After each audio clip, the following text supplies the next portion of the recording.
How you Hey, doing, Damon? I'm well. How you doing? Good to see you. Good to see you too. It feels like forever since I saw you last in January in Las Vegas at a big I meeting that know we held at at, that time. at the big old conference with everybody. So, are you in Minneapolis, Minnesota, the Twin Cities right now? I am indeed. Is No it snow cold on the out there? ground. It's almost Christmas. It's cold, but no snow on the ground here yet. So we've Right. been fortunate by my measure. Well, excellent, excellent. Thank you for being here. I'm going to ask you a couple of questions because I want people to really understand the value of what you do. Because a lot of people, when you talk about your history, which is very, very there's so many accolades and what you've accomplished. And what I've noticed is when I have been able to grow and stretch my mind is when I talk to people in totally different fields from myself, and somehow I bring that knowledge back to what I'm doing, and I apply it in my way of my life, or I'm even open more to talking to people in that area to gain more knowledge. And that helps me in my investments, that helps me in my relationships, and it helps me with my quality of life. So I'm going to ask you a couple of questions really quick and just jump right into it. And Sure. I wrote them out previously because I didn't want to get off track. So, it's been a year like unlike any other. And how have you led and motivated your team throughout everything that's been happening in 2020? And how many team members do you have underneath you?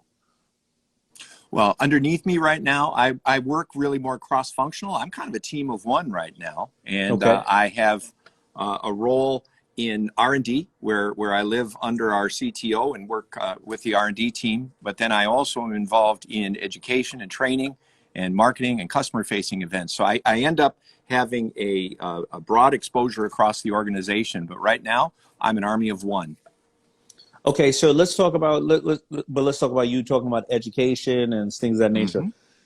During this time when a lot of people who have been affected by COVID have been elderly, and primarily the elderly are the first to realize how badly they need these devices, even though I think the devices could potentially be needed by probably about it's split 50-50 from people, under Yeah. 40 to people over.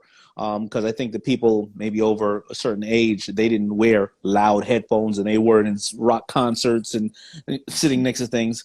How do you educate the people right now, to go in to get serviced, or how do they get serviced and risk, obviously, you know, being exposed, and they don't even know if their hearing is that bad? I mean, so how do you, because educating people is very, very hard to educate them to break that stigmatism of, I need a hearing device. Yeah, I think you hit on a couple very important points in your introduction, and that is that hearing, even though it is an essential, vital sense to communication, is one that is often taken for granted until it's gone. And you mentioned a number of key factors. Getting older, the older you are, the more likely you are to have a hearing loss. Hearing loss can strike at any point in life, but the reality is by the time you hit the age of 65 or 70 for sure, there's about a 50-50 chance that you have a hearing loss. And then other factors such as noise exposure, working or playing, if you've been around loud sounds, that has potentially damaged your hearing over the time. But it's very common for people to still have a stigma associated with hearing loss and hearing aids as only being for older people. And Right. that is a bit of an old-fashioned notion because of the fact that we live in a noisy society, and there should be nothing wrong, or people shouldn't be ashamed if they have a hearing loss and wear hearing aids. In fact, what we're seeing is this transition, and you've been involved with us for a number of years, of seeing hearing aids transition from single-purpose devices to ones, like you mentioned, connect directly to your iPhone or your Android phone, stream music, stream podcasts, any audio at all, and really are connection devices that provide a gateway to health and wellness and a gateway to information. And one of the things we've seen with the COVID pandemic, as you said, that 2020 has been a year like no other. People have been struggling with hearing loss, hearing as at the start of this when people couldn't hear you too well. And they've started to notice that they've been having difficulty living in this 24/7 news cycle. So the most important thing is, I would say, if people are noticing that they're having more difficulty than usual being remote and communicating this way, just get a hearing test. And you can do that. You can go in and see an audiologist or hearing instrument specialist. You can do it online. You can download an app. Our Sound Check app will enable a screening test to just see if you have a loss that would require some attention. Yeah, no, I agree. So these, I had you guys custom make these for me and make them red for me. Yep. And the funny thing is, the only other person has a red one is named John too, Elton John, which is I great. And know it. the reason why I asked you guys to make these red for me is because I wanted people to ask me about them and what were they for. And a lot of people don't realize these are like the new version of Jarvis, right, from Iron Man, right? Yeah. I call them, Yeah. right. So you can do Google Translate in them, so you can translate languages through your phone to these things. They can record a conversation if you and I are having a conversation. If I lose these, and one time I lost them or I misplaced them, they were in LA. I looked at my phone, I realized I left them at the hotel. I can stream my audiobooks or music to them. I can hit a button and it'll cut off all the background noise. And also, I think these also, I don't use them, but they have a sensor, a fall detector, don't they? In case Yeah. somebody, your loved one is wearing them and they fall, right? So you would be Yeah. able to It'll know that your loved one fell, right? Yeah, you'd get a notification. You'd get a cell phone, a text notification, and if you could, you'd pick up the phone and call them. If they don't respond, you'll actually see where they were when they fell as well in real time. And we've heard many times from our customers and their patients that this provides peace of mind to a family member who wants to live independently. And unfortunately, the family member worries about them if they're at risk for falling, and they can respond immediately, send emergency personnel. And we've heard on more than a few occasions, this has made a significant difference in peace of mind for family members who have loved ones who are at risk for falls. Let me ask them. I don't even realize because there's so many different applications you can do. Can I broadcast through this? I could speak through my phone or speak through your phone to Um, you if you're wearing them. They're like a walkie-talkie Yeah, as well, but you right? mentioned that Jarvis, that personal assistant. When you double tap, you can ask any question you want. You know who the fifth president of the United States is, and Right. it uses the hearing aid microphones to pick up your voice and then transmit to the phone and to the internet. So yeah, you can broadcast by it's picking up with that personal voice assistant, picking up your voice using the hearing aid microphones. And so you don't have to be right. Your phone can be sitting as long as it's connected, 10 feet away from you. And you can ask the questions that way. And you can be the smartest person in the room by just asking questions and using that Jarvis function, as you call it, that virtual assistant. I think that the old stigmatism used to be that, and these don't take batteries, and because the rendition you had probably about 3 years ago, 2 years ago, took batteries, and I did get frustrated having these are simply, you charge them, they go on Yeah. chargers, so I never have to worry about those. And of course, they're very small, but I think the stigmatism years ago was you had that big old thing in your ear, it looks like a beeper, hanging off the side Yeah. of your ear, and now you're old, right? Right. Automatically, you're old. Um, I wonder, is there a way to show, I mean, is there a way to get small, neutral colors or whatever out to people that are not real? Maybe, I don't know. Somebody maybe goes into an audiology place and says, take a pair of these, see if anybody knows this ammonia. I have no idea, but I wonder what, these things are getting smaller and smaller and smarter and smarter. I'm trying to figure the best way to get them out to people, because I think during this time when you are sitting at home, and you're on Zoom calls or you're communicating with your family all the time, you need to work on the things. Like, I'm trying to make all my medical appointments now, right? I'm trying to Yeah. get all of it out of the way, so when I get out of this thing, Humpty Dumpty is back together again, right? Me too. I'm just trying. So I'm just trying to find ways to get this information out. But let me talk about some other stuff with technology too, because obviously you have Let you're me, if I yeah, may, sure. interject on one thing you mentioned about getting your appointments out of the way. I had a cataract surgery a week ago, and after the surgery, they put me on this regimen of drops, and some are like 4 times a day, 3 times a day, 2 times a day, like 5 different drops. One of the things that you may not even know that these devices do is they enable you to put in appointment reminders if you have a doctor's appointment, Ooh, or I didn't know that. medication reminders, and they'll tell you when it's time to put drops in. And I sort of rediscovered this feature so that 4 times a day, 3 times a day, it tells me, put your drops in now. And then I get an audible reminder. Especially works well after eye surgery, because you're not having to look for notifications. You just hear it. And we know in the aging population in particular, but I would argue for anyone, because I don't think of myself as old, that Right. medication adherence is as low as 50% for people that are on chronic medications. And just getting an audible reminder of appointments or medications is, again, peace of mind, and I'd go so far as to say a lifesaver in some cases. You know what? If you didn't remind me, I wouldn't have taken my vitamins today. Because they're just in my pocket, getting all beat up. So somebody did say it, and you gotta love the my family here on thing. They say, "Can you even see us when you're talking to us right now?" So, yes, I can. 2020, baby. 2020. That's right. You took care of it. All right. So let me see. Here's the other question I wrote. I talk about I talk about the importance of innovation all the time, and how some of the most impactful and important innovations have come out of tough times throughout history. Yeah. This year, Starkey launched the Edge mode and the Mask mode. And tell us a little more about these features and why they were so important to the launch this year. Yeah, I'll go back to January when we were both in Las Vegas and you were on our main stage, and we announced Edge AI, our latest product at that time, which incorporated artificial intelligence and machine learning. And we talked about Edge mode, you just referenced, that puts the power of artificial intelligence at a person's fingertips. All they need to do is double tap on the side of the device or push a button. And what it'll do, in addition to the fact that these are fitted by a professional, they're programmed appropriate for your loss, but people go into real world situations that sort of defy that clinical guideline, even best practice. You try to anticipate all of the different environments that you might encounter. I can't predict what quiet and noisy environments you're going to be into. So what we've done is empowered the hearing aid user to just go like this, and then it does a scan of the environment to determine, is speech present? Are there voices, multiple voices? Is there background noise? And it uses AI to automatically optimize the speech in that environment to make sure that the person can hear that even under challenging quiet or distant environments or noisy environments. And we launched this in January. And then when COVID-19 hit in full force in the US in March, I wear the devices too. I got a little bit of hearing loss from drums and motorcycles and loud noises.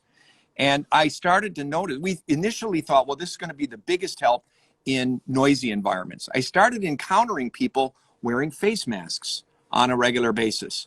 And so what I noticed was I was having difficulty hearing them with face masks without wearing the devices. What I noticed was even with the fact that you don't have any lip reading and you're covered your mouth, it lowers the voice of speech. When I tapped and used Edge mode, it cleaned up, it cleared up, crisped up, if you would, the voice, whether the person was using social distancing, whether they were using a mask, whether they were wearing a medical grade mask. All masks are not the same, and whether there was background noise present. So we found, and we went back to the laboratory, measured the impact of what happens when you're a hearing aid user and encountering someone wearing a face mask. We optimized Edge mode further, and we came up with Edge mode for masks and mask mode. And this has been one of our most popular features out of the launch that we did back in January. We had to pivot to recognize, with the threats posed by COVID, that we had an innovation that we didn't even know what we had in our hands when we were standing on the stage in January, that's proven to be extremely useful for hearing aid users fitted with this product. And you know what? My 2 cents underscore for free has a question that says, does the person need a cell phone to use them? No, they don't. They can use the devices with or without the use of a cell phone. Obviously, you mentioned a lot of the advantages of if they're directly paired to the cell phone. But Edge mode, all you need are the hearing instruments and your finger. You double tap and it optimizes in that specific environment. The best functionality with these devices is in combination with a cell phone, but you don't need a cell phone to take advantage of that AI in combination with the power of your fingertip to activate it and optimize to any environment. And you don't even need to have your cell phone with you, even if you have it fitted to a cell phone. And so in closing, I would love for my people to know, is there a way that you felt have worked? Oh, I got another question. I was told, because I have some hearing loss, that Z-Packs were some of the things that can create hearing loss. Is that true? Probably. They said it dries out a little your eardrum or something like that. Because I just want to know. I'm the kind of cop who will take a Z-Pack right away. But yeah, I mean, the issue is people who are worried about ear infections and trying to keep clear, and you can get some challenges with hearing that Z-Packs can assist. as long as it's not ototoxic or causing hearing loss. I don't know that Z-Packs, the evidence is strongly suggesting that Z-Packs are causing hearing loss. They, in fact, can be used to help prevent that congestion that can often lead to a little bit additional hearing loss on top of what you already have. And one other thing that I wanted. Sure. Go ahead. Sure, go ahead. I just wanted to say that one of the things with masks, when we're talking about it, is that I'm fitted with the custom devices now. Remember back in January, we talked about, and you have the ones that fit behind the ear. And I have those too. I have those. Yeah, and one of the cool things about the receiver and the canal devices like you have, I have one on my left ear, is that you learn a little bit how to take the masks off so that it doesn't knock the devices off. Because I'll bet more than once when you first started wearing a mask, it's flopping off the ear or flopping off the side of your head. One of the things we've seen with the customs, you don't have to think about that at all. You can just take them on and off. And we've seen a resurgence in this area since we launched this Bluetooth connected device that also connects directly to the phone. It's rechargeable like the ones you alluded to. So the same expectation from consumer electronics. You don't have to replace the batteries. And it's in this custom form factor that works great with masks too. So we've seen tremendous interest in this. And how many languages does it translate at the moment?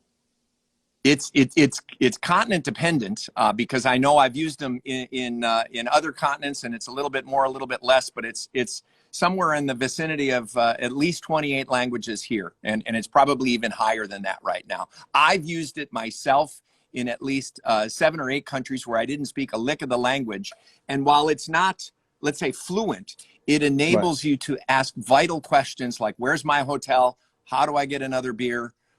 Safety instructions, etc. But it's been extremely useful at helping me feel a little bit more at home in countries where I don't speak the language.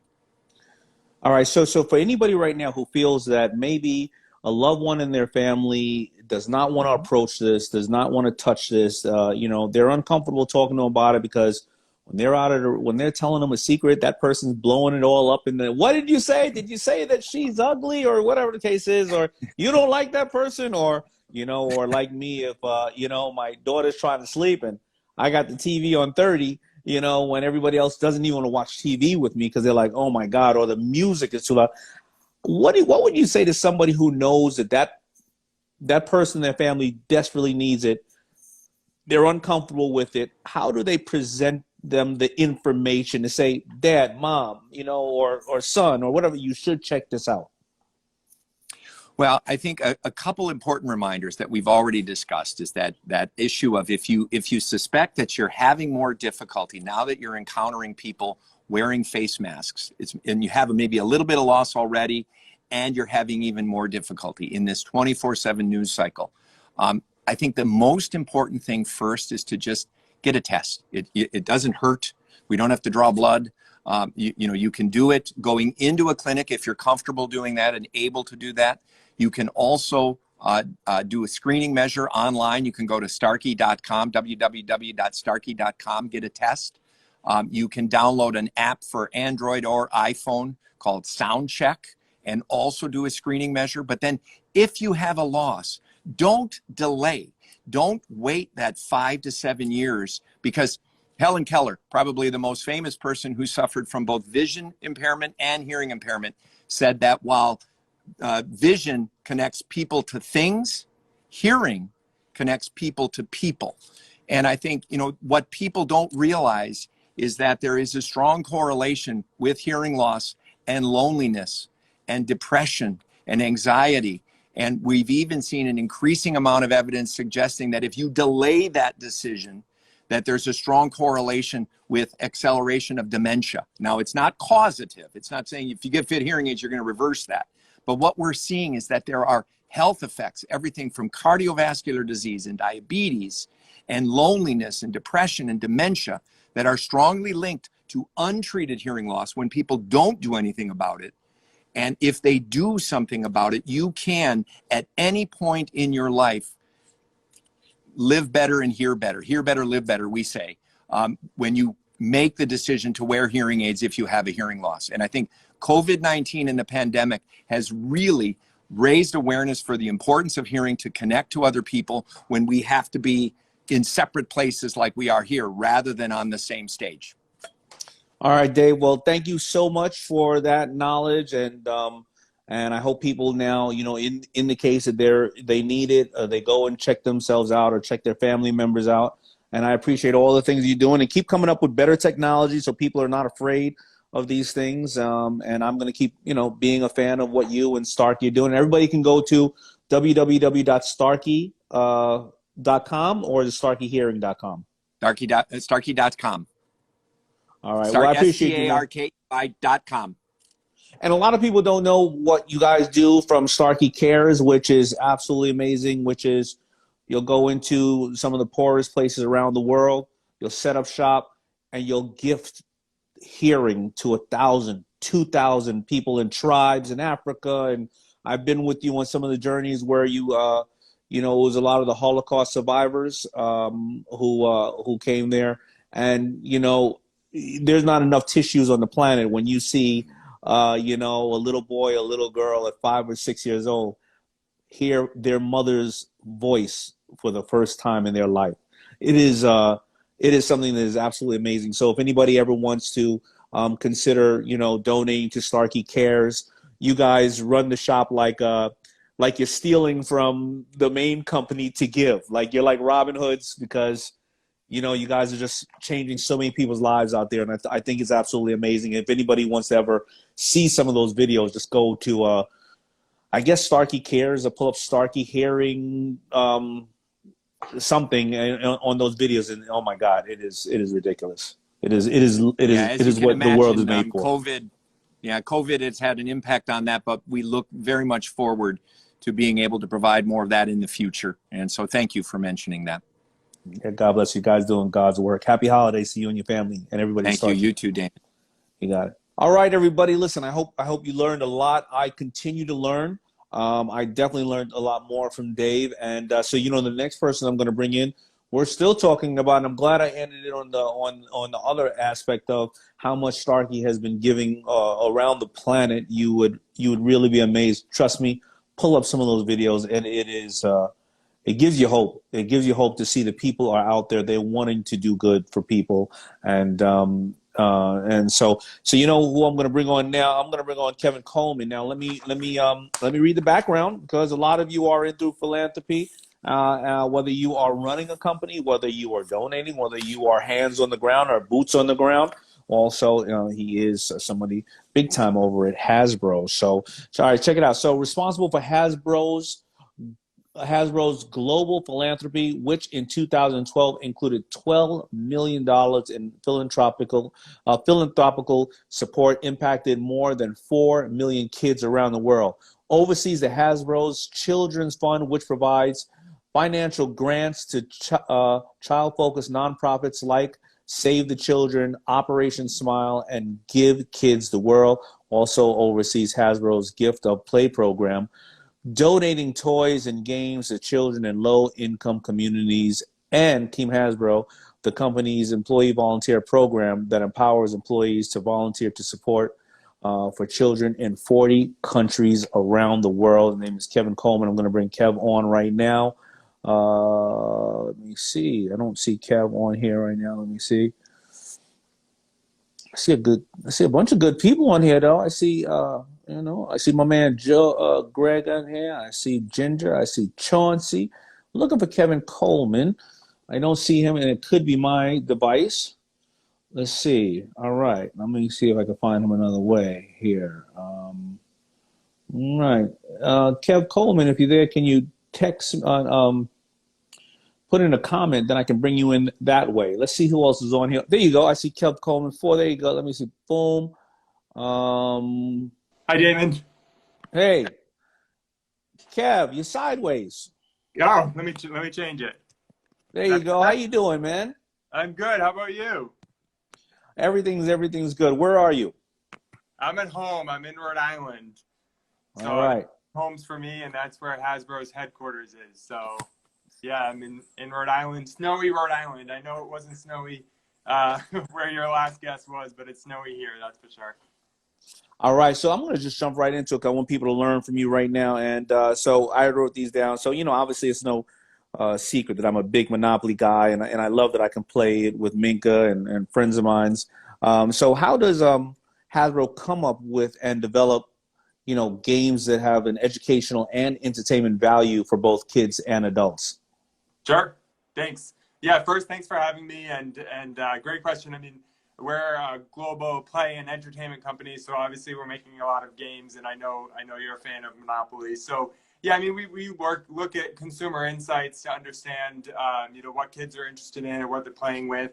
But I mean, particularly for educational games, and in my area, I'm managing global philanthropy. We have an initiative it's called Toy Box Tools, where we look at our games and look at the directions and how we're describing the games, and we adapt them for children with autism. So we kind of look at those insights to understand, are our games accessible for all children, and want to make sure that every child can experience them, just like you were just talking about the hearing. How can every child get to play? Because play is an innate thing that all children deserve to have and experience. So that's something that we're proud of, because we've been able to adapt our games, and it's on Toy Box Tools is on our website, all about how now their directions may be described in the right way for children with autism to understand it. So something we're proud of. And you know what? I think that's a good segue to start saying, a lot of people, when you think of toys and kids, you're like, well, every kid needs a toy, and obviously you want to bring joy to them. But, as I see you guys work with so many philanthropic organizations, and I don't know, what is your criteria? Because, like I'm on the board of the Petco Foundation, and we don't operate any foundations ourselves. I mean, we don't operate any organizations ourselves besides the deployment, because we want to be able to look at organizations who are doing the right thing. They're cutting down the euthanizations of animals. They're finding animals homes. And we want to, sometimes we look at them and we go, yeah, they need more money, because they've done, comparison to most other organizations, they have really went on and beyond with such a small group of people in such a desperately needed area, like maybe some of the areas that were affected by floods, or other things like New Orleans or Texas. How do you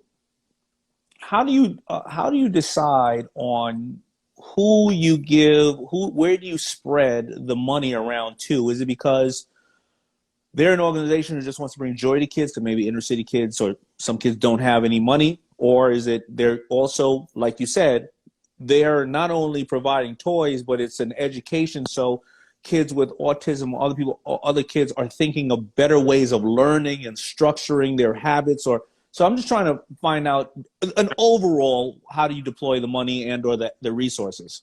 Yeah, sure. Yeah, I mean, Damon, we're, like you said in the intro, we're in 40 countries around the world. So really what we try to first look at is all of our giving is child focused. So where can we affect and support children in our communities where we operate? So really where our employees are living and working, that's where we look first, and then determine where are children in greatest need in those communities. So we, first it's child focused, but then we narrow it down even further. Like you were saying, many corporations look at where they're making an impact with their business, but then also where they can do it with philanthropy. So for us, it's children that are in the greatest need. When a disaster happens, like you said, education is a big focus area for us at Hasbro. Hunger is, a huge need that's definitely emerged through the pandemic this year. Pediatric mental and physical health. So in children's hospitals, we give our toys and games for children that really need it the most when they're in that difficult situation. And then children in foster care and orphaned youth in different countries around the world. So, it's about, for corporate philanthropy in general, finding your focus area that aligns with your company. That's us. We're a toy, game, and entertainment company for kids. So that makes sense for us. But then even within that, it's how are you really, for us, utilizing all of our assets to make the greatest impact possible. So we look at our company and we can give cash and we can give grants, of course, but we can donate toys and games as well and give those into the hands of kids that need it the most. And then our employee volunteer engagement and effort, we have a huge global volunteer program where employees are giving back in their communities. And then finally, it's kind of it's the use of our brands. You know, we're a house of brands with Transformers, My Little Pony, Monopoly, like you said, Play-Doh. You know, we really look and seeing at how can those brands unlock giving for the community, whether it be in cause marketing or other initiatives. So, you know, that's kind of generally how we do it at Hasbro, and that's how we find the way to make the biggest impact possible for children around the world. So you know who's probably watching now? There are so many people here who either run companies, want to donate, or people who are already in charitable organizations and they know there's a system to reach out to you. But often there's going to be a lot of people who say, I didn't even realize that I'm going to run across this situation and I want to try to get some toys for Christmas or New Year's or whatever the case is for kids, right? And you can only take in but so many calls. And sometimes a lot of people don't know the right person to go to, don't know the right questions to ask. And I'm sure now with the world in a time of need, you know, it's too late, obviously, for probably this next couple of weeks, and people got to be really respectful of that. But in the future, if somebody wanted to come to you, do they go, all right, Kev, what organization do you go through in my area? I live in Chicago. I want to get some over to some kids, you know, in the hospital who are at an unfortunate time in their life. Or is it, do I fill out something? How long is the waiting list? What is the best way for the everyday person who hopefully they may not have a lot and they want to get enough toys out to kids? What are the routes to go through to kind of source your power, your information? And or do you guys take in donations as well for people who say, I got money, I want to give towards this foundation? So all of the ways, the tentacles are important for you to share with me. Sure, absolutely.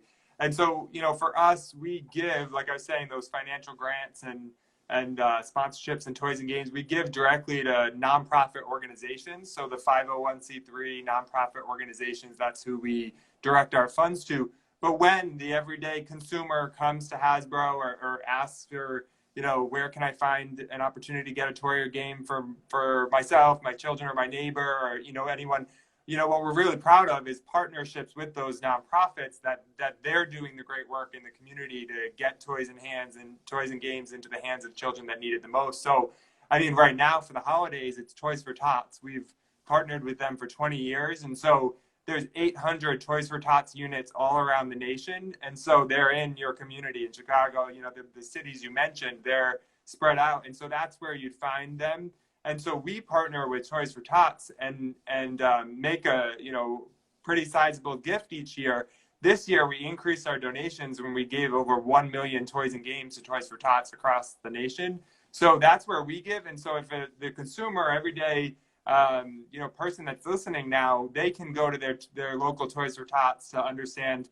I think, one, if you have the means to give, you can donate a toy to them. You know, and then also if you are looking for a donation, you can go to Toys for Tots.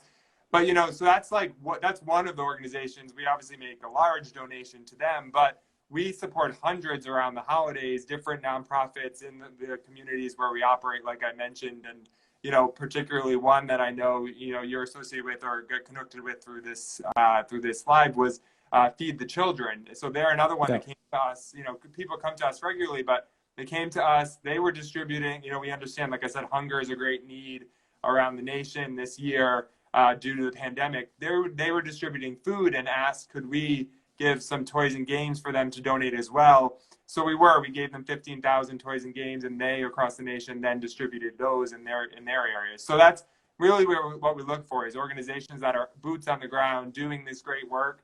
And then we just want to help amplify it with our donations. So.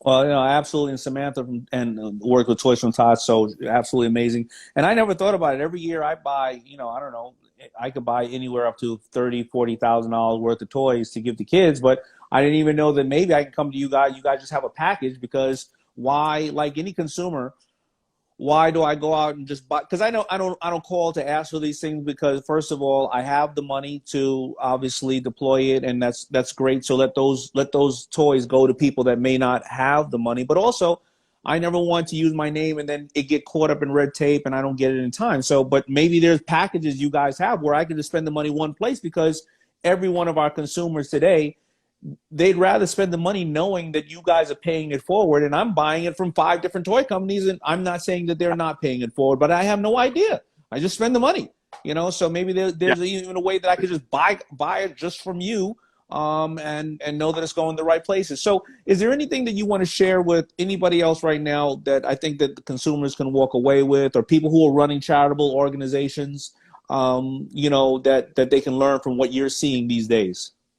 Yeah, sure. I mean, I think, you alluded to it earlier, but the need is so great in the community this year due to the pandemic. So I think it's about, for us as a corporation, like I said, we look and see where there's a great need, how we can make an impact, but every consumer and every individual can do so as well. And you're right. I mean, there were certain brand campaigns that we did with our brands this year. And so that, like, we did a campaign for Play-Doh with Cans of Kindness where we were donating to teachers, or Guess Who was one of our brands where we created one for the helpers in the community, those hometown helpers that are the essential workers doing the work. So, that's just the way we're doing it as a corporation. But if you want to support, it's give those organizations that are really on the ground doing the great work, like Feed the Children and Toys for Tots.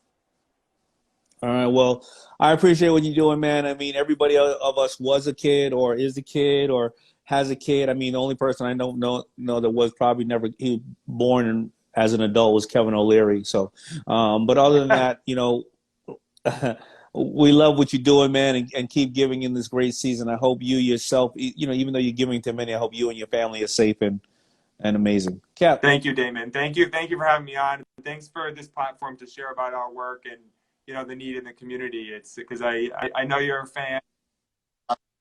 Thank you. There you have it. I'm not sure if it's going to be my last broadcast for the year. I probably will get back on, but why not end it with 2 people who are about giving that are at large corporations, because I think a lot of us only look at large corporations. And I'm going to bring somebody else on here, anybody else on here right now. Just some people will hear. So plug yourself in if you want me to bring you on. Why not talk about, great companies, great corporations who are, doing God's work too. We always talk only about, all the bad things people are doing. And by the way, thank you all, everybody, for the new comments on the FUBU stuff. Listen, I'm actually super impressed. A lot of you may not remember the FUBU hoodies that we put out, but we used to always call our hoodies bulletproof, right? And the reason why is we make them 3 times heavier than the traditional hoodie. That's why, of course, they cost a little bit more, but they are really like bulletproof. You know what? I'm going to show you one really quick.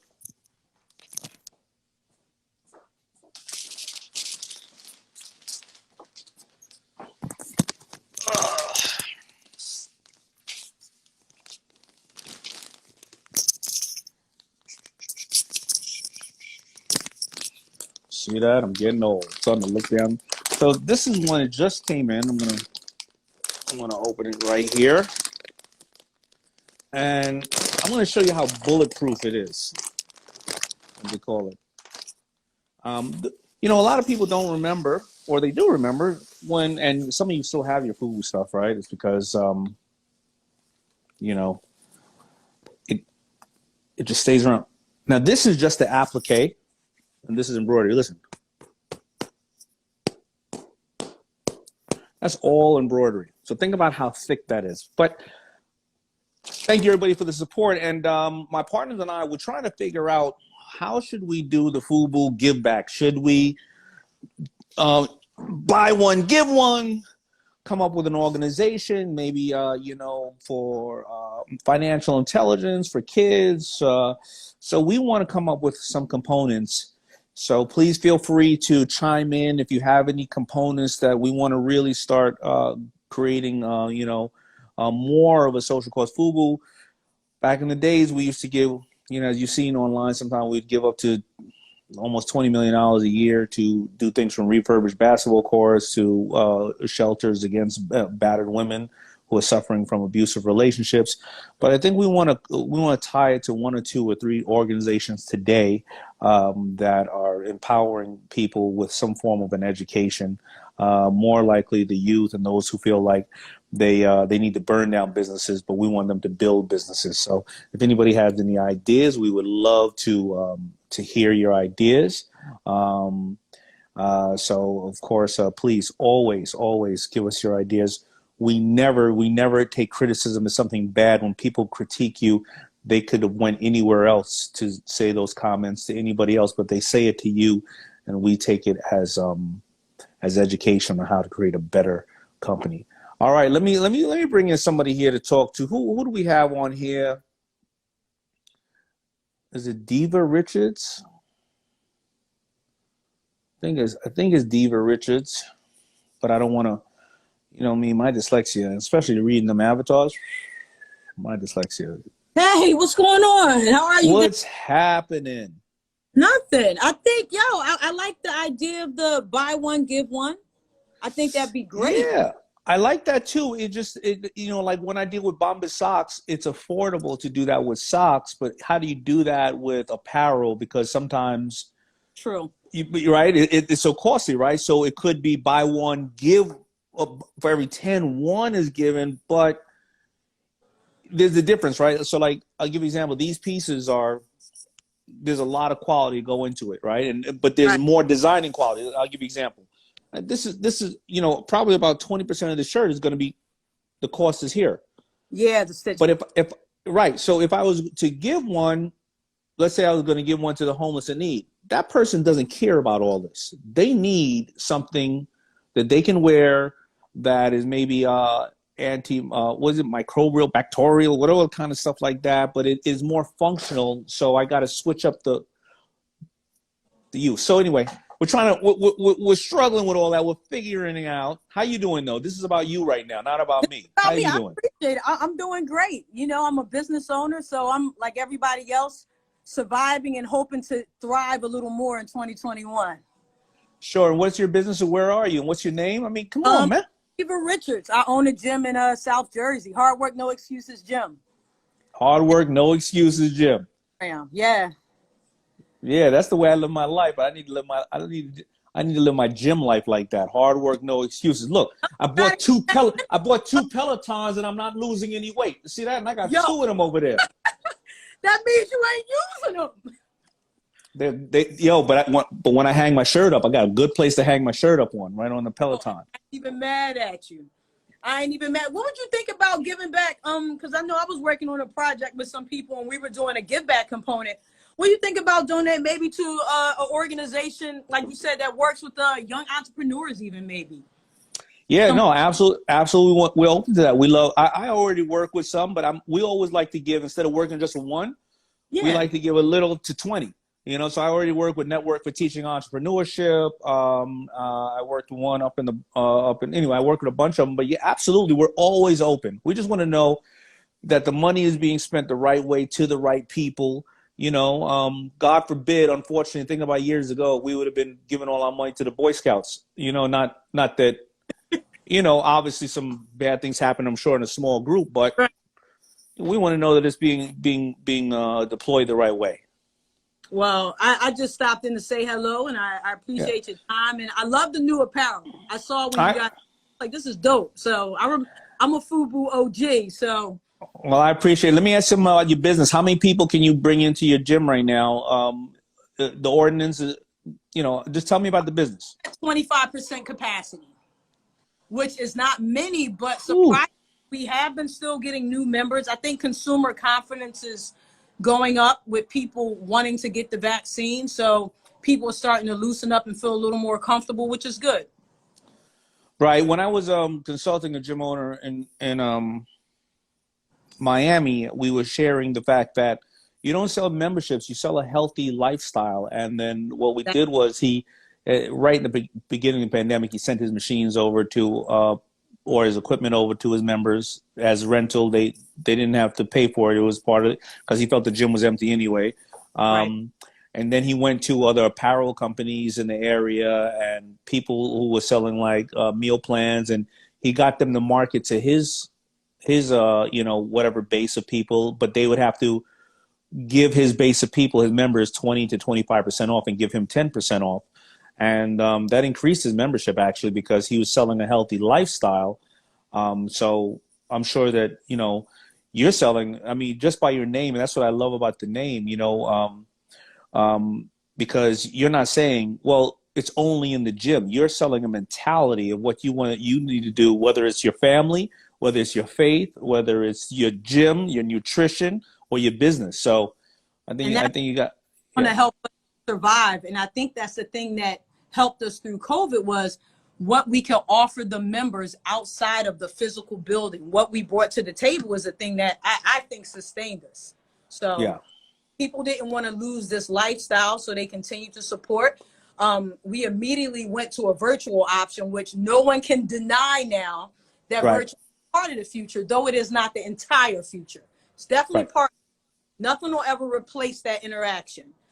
So 100%. We're human. We want to see people. Like a lot of people asking me, well, why do you need an office anymore? Well, just because you're good at your home, you know, it don't mean that I have a young kid that moved to New York City who said, man, I'm in New York City. And now they're stuck in a little crappy apartment in the Bronx. And like, I want to see people. I want to get out there. Right. So, and maybe there's people who are like this, yo, I don't want to see my wife or husband. I need to get my ass out the house because we're fighting every day, you know, and I love them when I miss them. So absolutely. The human component is extremely important. Keep doing what you're doing as a female African-American business owner. Right. yes, You are a pride example of people that can do it, and you're the backbone of the country. I appreciate it. You small business owners are the backbone.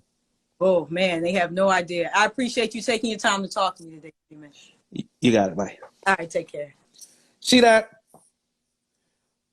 Got time to get on my platform and was talking to me about my stuff. That's what entrepreneurs are. They're extremely giving. Smile was big as hell and can only get 25% of the people in their locations and have made it over the last 8 months and still talk about motivating you. That's exactly what entrepreneurs are. They're people who are selfless. They care about everybody else, and they're going to walk into the room with a smile, upbeat, with their chest out, no matter what the hell is going on in their life. How many of you are like that? Because she is the epitome of a true business owner. And that's just what it is. You got to, you know, never let them see you down. You know, and it's probably because she works out every day too. So she's got the adrenaline running. She's feeling really good about herself because they maybe like my wife, and my wife doesn't work out during the day. Then all of a sudden she's not in a great mood. So, listen, thank you everybody for joining me today. I'm probably going to come on with some random ones this week, following probably the next week as well. But more importantly, I hope during your holiday season, whether it's Hanukkah, whether it's Christmas, whether it's Kwanzaa, whatever else it is, I hope you're safe and cherishing this crazy time in our lives in this moment that we're all going to say, where were you during the holidays of COVID? And I hope, listen, that your whole family is there. And if not, I'm sorry about your losses. I just heard of another friend who lost somebody this morning to this unfortunate situation going on. So be really careful. I think we got just a couple more months of this stuff, right? And be safe. So I miss you all, and I will talk to you later. Peace. If you want another awesome video in our Black Excellence series, check out the video right there next to me. I think you'll enjoy it. Continue to believe, and I'll see you there.